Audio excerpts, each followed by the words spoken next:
Hahaha, apa kabar sahabat artikel view? Kali ini saya akan membacakan lanjutan alur cerita kisah CO muda berpura-pura culun. Tapi, sebelum mendengarkan kisah ceritanya, silahkan cari posisi yang nyaman dan jauhi keramaian. Dan jangan lupa pasang headsetnya. Dan inilah alur cerita kisah CO muda yang berpura-pura culun. Episode 212, Kisah Seorang CEO Muda yang Berpura-Pura Culun. Kalau saya posting video ini di jaringan kampus, kira-kira bakal bikin heboh nggak? Ucap gadis yang memegang handphone itu sambil tersenyum. Dari sudut pandang video, ini harus difilmkan secara jujur oleh teman sekamar. Namun dalam situasi saat ini, tidak peduli siapa yang diam-diam merekamnya, jika video itu benar-benar diunggah ke jaringan kampus, kepolosannya akan hancur. Pikiran pertama Rianti adalah bergegas dan mengambil telepon. Tapi begitu dia berjalan ke arah gadis itu, gadis lain menarik rambut Rianti dan menarik Rianti ke tanah dengan kekuatan besar. "Rianti, kamu menyedihkan, aku akan memberimu kesempatan. Selama kamu patuh, aku akan menghapus videonya, bagaimana?" Gadis dengan telepon itu berkata dengan bangga kepada Rianti. "Oke, selama kamu mau menghapus videonya, aku bisa melakukan apapun yang kamu mau." Rianti berkata dengan wajah pucat, dia tidak bisa membiarkan video ini keluar, jika tidak, noda ini akan mengikutinya untuk selanjutnya, dari hidupnya. "Itulah yang kamu katakan, aku tidak memaksamu." Gadis dengan ponsel itu memiliki senyum yang indah, dan dia terlihat cukup baik, tetapi wajah pengkhianat itu menjijikkan. Setelah berpikir beberapa saat, gadis itu berkata, "Kamu berlutut dan mengakui bahwa kamu menyebalkan. Saya hanya mengambil gambar, bagaimana dengan itu?" Rianti tidak bodoh. Setelah gambar dia berlutut diberi judul, maka rumornya tidak akan ada lagi, bisa melakukan apa saja. "Aku tidak dendam padamu. Mengapa kamu sengaja menargetkanku?" Rianti berkata dengan tidak jelas. "Pelacur adalah tikus jalanan yang diteriaki semua orang. Kamu merusak reputasi sekolah kami.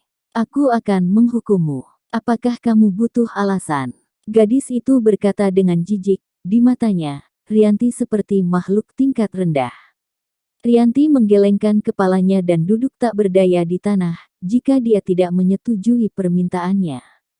Video tersebut beredar di intranet, dan dia akan dihancurkan oleh video tersebut.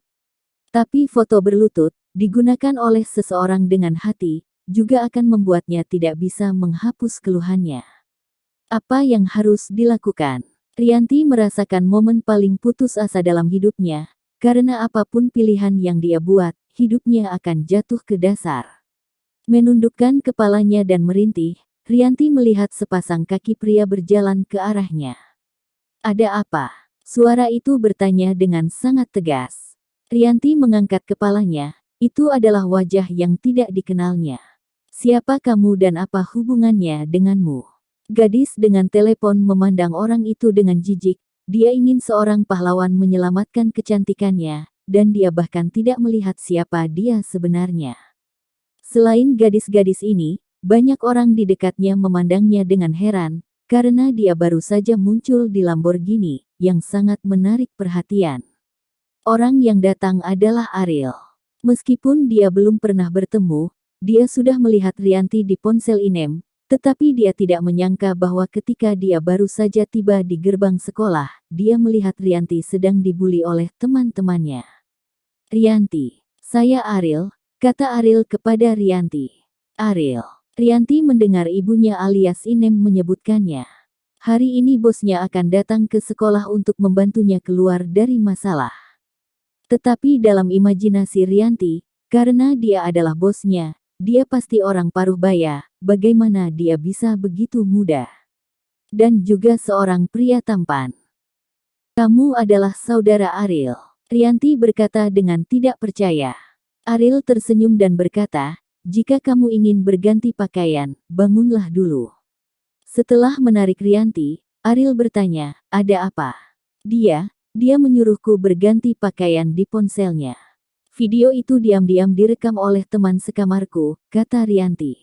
Ariel mengerutkan kening, dan berkata dengan dingin, "Beri aku ponselmu. Kamu pikir kamu siapa? Berikan padaku jika kamu menginginkannya. Apa itu? Bagaimana kamu bisa membawaku jika aku tidak memberikannya padamu?"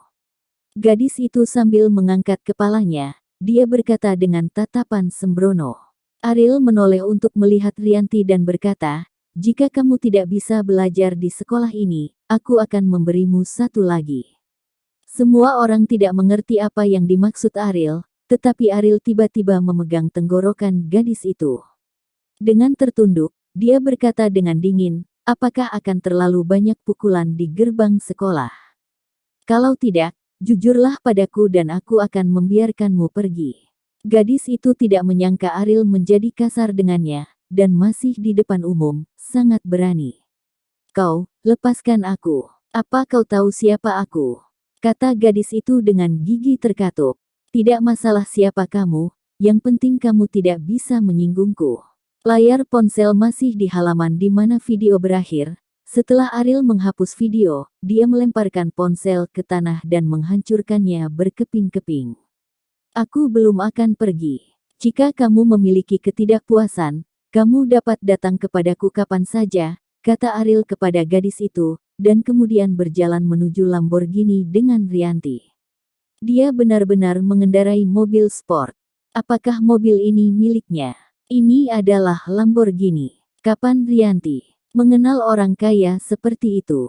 Rianti juga tidak bisa mempercayai ini, meskipun ibunya memberitahunya bahwa ini adalah bosnya. Tapi Rianti tidak menyangka bahwa ini adalah bos yang mengendarai Lamborghini. Karena begitu muda dan kaya, dia bahkan melakukan perjalanan khusus untuk masalah sepelenya. Rianti tidak tahu bagaimana harus berterima kasih kepada Ariel.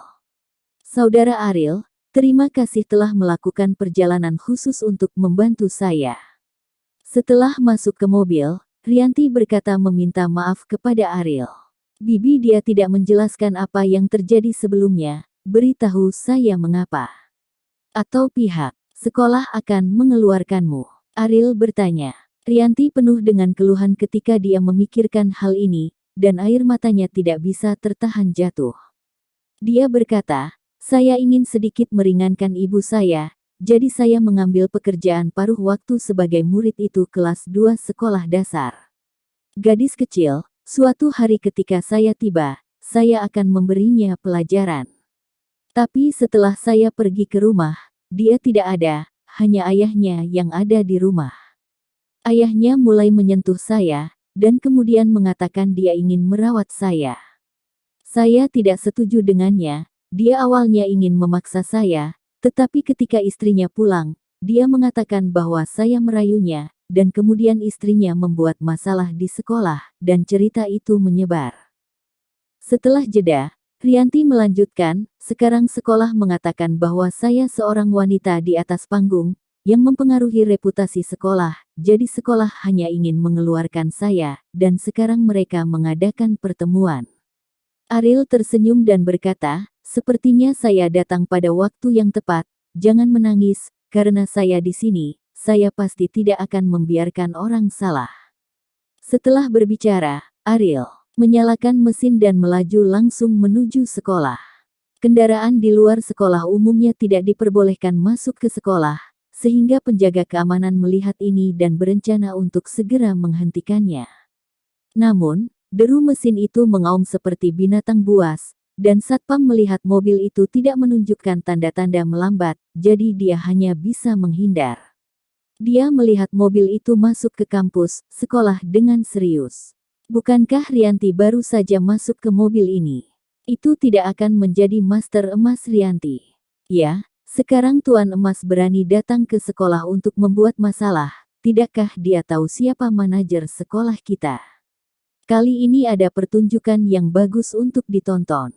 Rianti tidak hanya akan dikeluarkan dari sekolah, orang ini sangat sombong, tidak akan ada buah yang enak untuk dimakan. Artinya, beberapa pengelola sekolah.